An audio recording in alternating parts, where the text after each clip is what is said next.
Good day, my name is Leighton Williams, and my lesson plan was for grade 4 mathematics. The topic was two dimensional shapes. The lesson objective was for learners to know what a 2D shape is, and for learners to know the different types of 2D shapes, and for learners to also know the different types of forms that the shape comes in, and the different types of sides to the 2D shape. The tools I used was textbooks and old activity books and Kahoots for quizzes. So the first activity was to name the different types of 2D shapes by how it looks.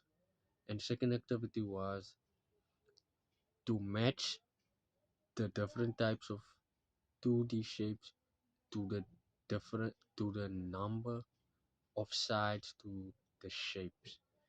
This lesson plan and activity has helped the learners immensely by knowing what a 2D shape is and the different types of different numbers of sides to every shape, and it helps them. It's gonna make it very easier for them when they learn about 3D shapes.